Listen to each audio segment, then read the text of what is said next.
"Mrs. Crawford, your mother's condition is critical. We need to operate immediately." The doctor's voice echoed through the sterile hospital corridor. I gripped my phone tighter, trying to reach Douglas for the sixth time. When he finally answered, his irritation was palpable. "What is it now, Virginia? I'm in an important meeting," he snapped, the familiar coldness in his voice making my stomach clench. "Mom's being rushed into emergency surgery.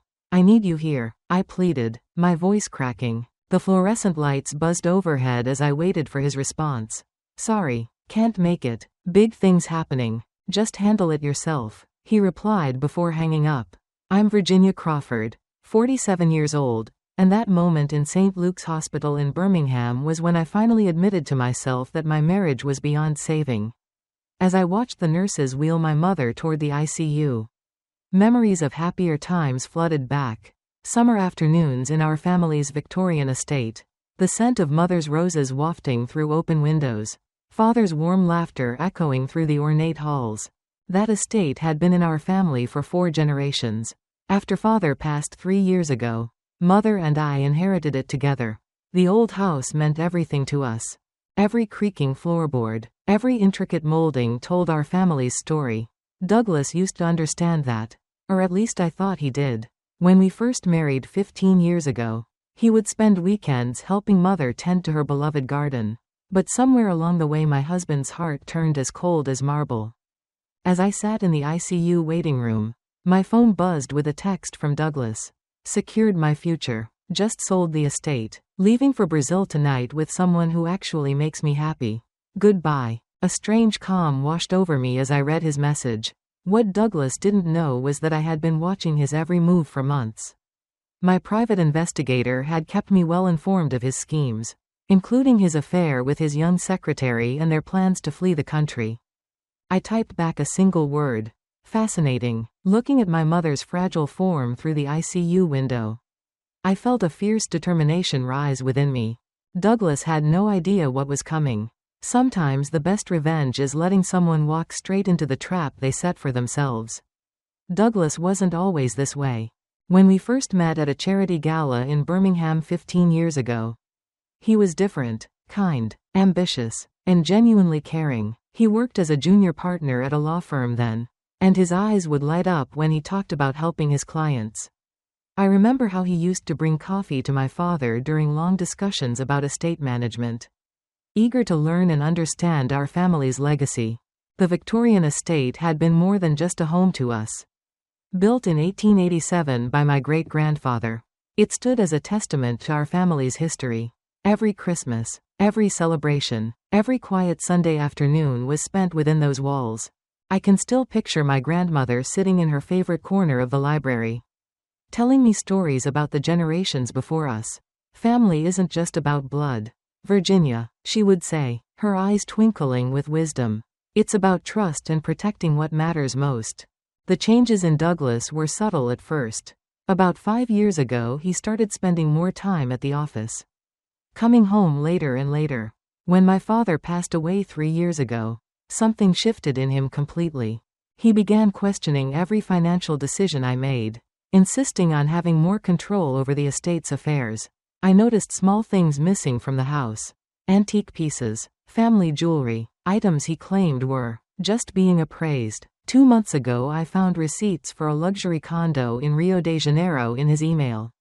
That's when I hired Juliana, the private investigator. "Your husband's been meeting with various potential buyers," she reported last week. "He's been showing them forged documents claiming full ownership of the estate." The irony of it all would have made me laugh if it weren't so painful. Douglas had spent years trying to gain control of the estate, not knowing that my grandmother had placed it in an irrevocable trust long before he entered our lives.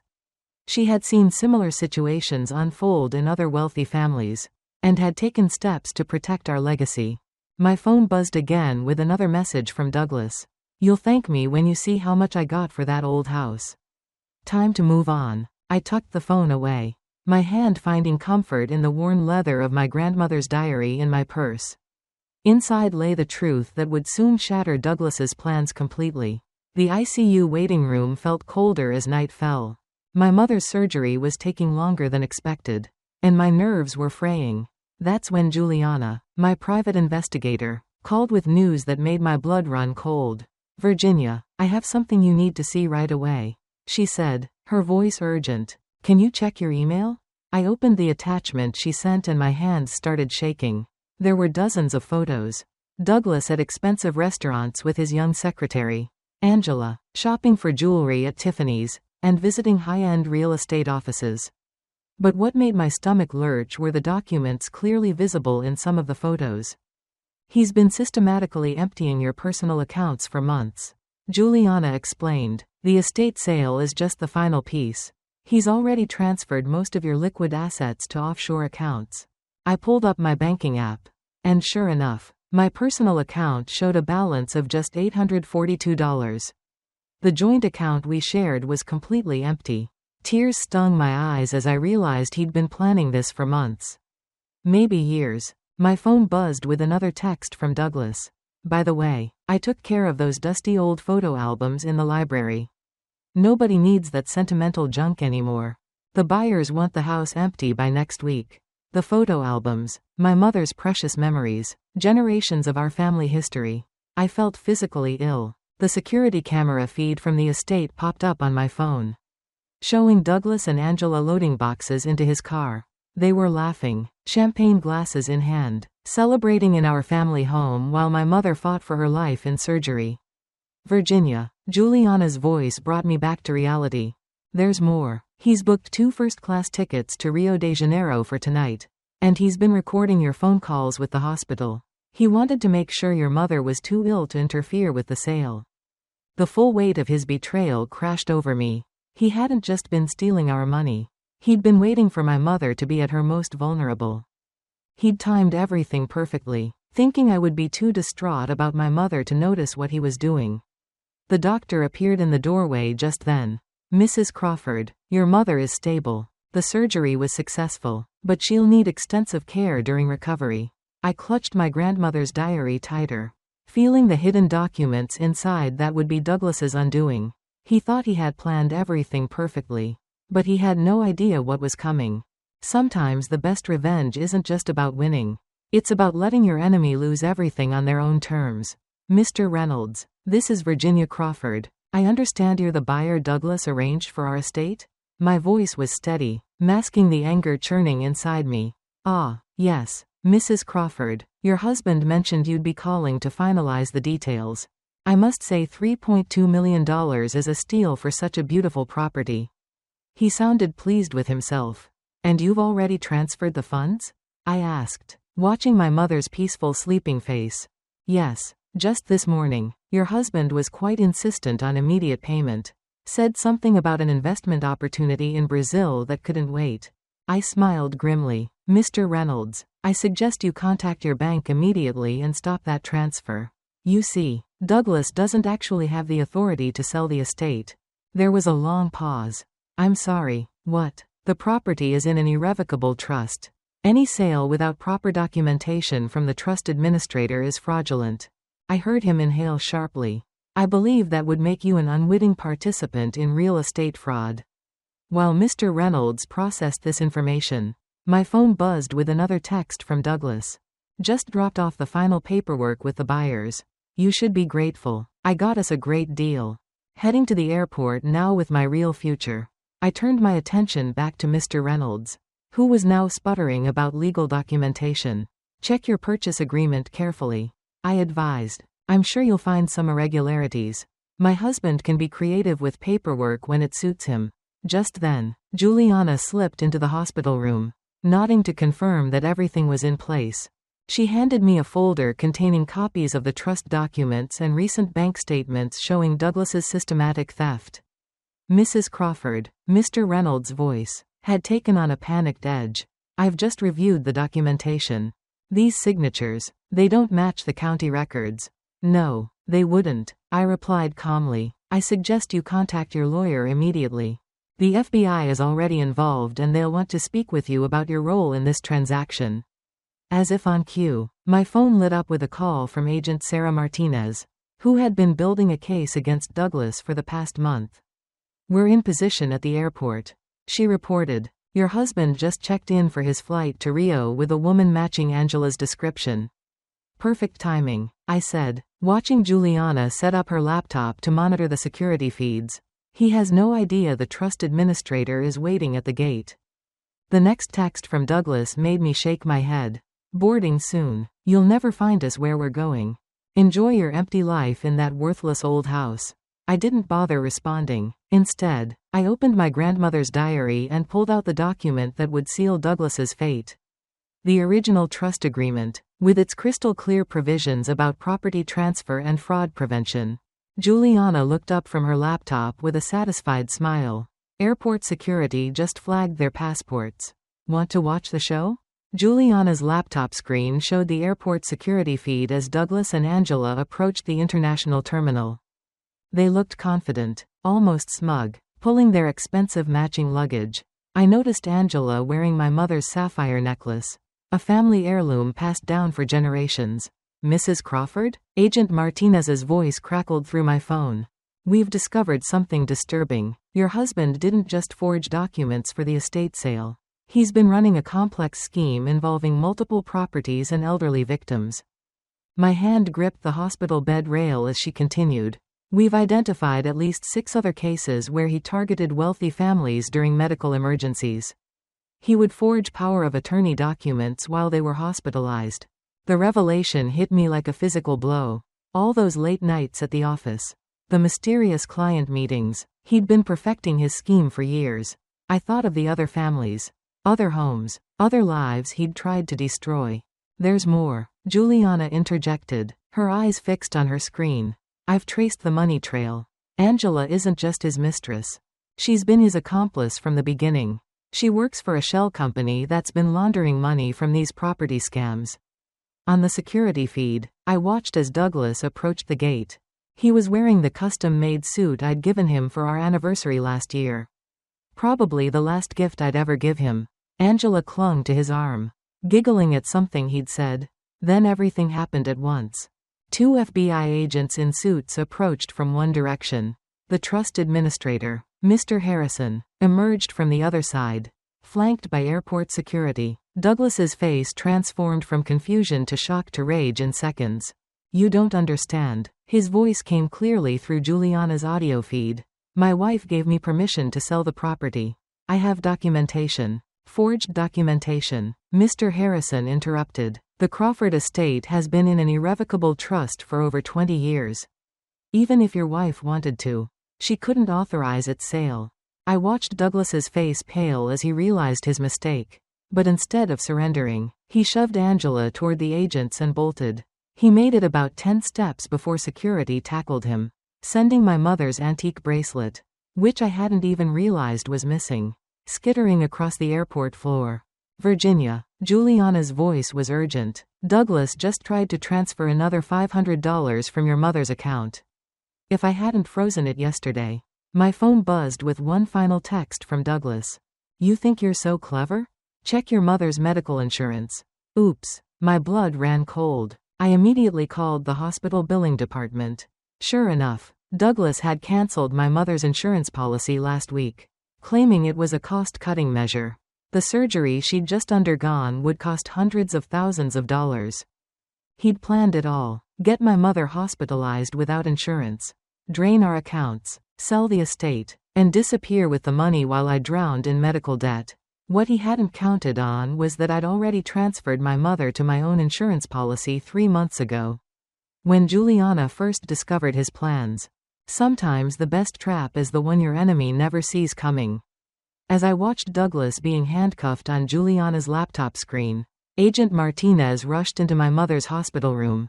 Her face was grave. Mrs. Crawford, we need to move quickly. Your husband's phone records show he contacted a demolition company yesterday. They're scheduled to start work on the estate tomorrow morning. Something about the buyer wanting to clear the land immediately. My heart stopped. The estate didn't just hold our family memories. It contained evidence of Douglas's other crimes. I'd discovered a hidden safe in his study last week, but hadn't been able to crack it yet. He's trying to destroy the evidence, Juliana said, already dialing her phone. And I bet that safe in his study contains documents from his other victims. There's another problem, Agent Martinez added. Angela's disappeared. She slipped away during the confusion of Douglas's arrest. And she has access to all your banking information. I pulled out my grandmother's diary and removed a small key hidden in its spine. My grandmother didn't just set up the trust. I explained. She installed a state-of-the-art security system throughout the estate. Every room is monitored, every document protected. Angela won't be able to access anything without triggering silent alarms. Right then, Juliana's laptop pinged with an alert. The estate's security cameras showed Angela climbing through a window into Douglas's study. She was heading straight for the safe. Should we send officers? Agent Martinez asked, already reaching for her radio. Wait, I said, watching Angela input the safe's combination. My grandmother also installed a failsafe. Any unauthorized access to the safe? On screen, Angela swung open the safe door triumphantly. Immediately, both the safe and study door locked automatically, trapping her inside. A fine mist sprayed from hidden vents. Harmless but containing an invisible UV dye that would mark anyone in the room for weeks. The police can take their time. I smiled. She's not going anywhere. And now she's marked with evidence of attempted theft. My phone rang. It was Mr. Reynolds, the would-be buyer. Mrs. Crawford, I've just learned that Douglas planned to bulldoze the estate and build luxury condos. He showed me forged environmental surveys claiming the historic house was structurally unsound. I've already contacted my bank to stop all payments. Thank you, Mr. Reynolds. Though you should know the demolition company he hired? It's another shell corporation. They would have taken your money and disappeared. Agent Martinez ended a call and turned to me. The FBI just found Douglas's laptop. He has detailed files on wealthy families with elderly or ill relatives across 3 states. He was planning to expand his scheme significantly. I looked at my mother, still sleeping peacefully, then back at the security feed showing Angela pounding furiously on the study door. My grandmother always said that greed eventually destroys itself. I don't think Douglas ever understood that the real value of our estate wasn't in its price tag. It was in the protections she built into every brick. Juliana's laptop pinged again. Virginia, she said urgently, you need to see this. Douglas had one more plan in motion and it's already started. Juliana turned her laptop to show me what looked like transfer confirmations. Douglas set up automatic withdrawals from your mother's retirement accounts. They're scheduled to trigger at midnight. He's trying to empty everything before the banks freeze his assets. I smiled, remembering the day 3 months ago when I'd visited my grandmother's old friend at the trust company. Let him try, I said, pulling up my own phone's banking app. I've already moved everything into new accounts protected by the trust. He's about to transfer money from empty accounts and implicate himself in even more fraud attempts. On the security feed, we watched as police officers entered the study where Angela was trapped. She was still frantically trying to destroy documents from the safe, but her hands were now glowing bright purple under the UV lights. Mrs. Crawford, Agent Martinez said, reviewing the documents we'd found. This evidence isn't just about your estate. Douglas's files detail a scheme targeting dozens of families. We're looking at multiple counts of fraud, theft, and conspiracy. My mother stirred in her hospital bed, her eyes fluttering open. I squeezed her hand gently. Everything's okay, Mom. The estate is safe. Grandmother's plan worked perfectly. Of course it did, she whispered with a faint smile. Your grandmother always said the best trap is the one they walk into themselves. Agent Martinez's phone buzzed. They found Douglas's go bag in his car trunk. It contained passports, currency, and your grandmother's original will. He thought he had the only copy. I opened my grandmother's diary one last time and removed the real original will. Safely preserved all these years. No, I said. He only had what we wanted him to find. 2 weeks later, I sat in the courthouse watching Douglas and Angela at their arraignment.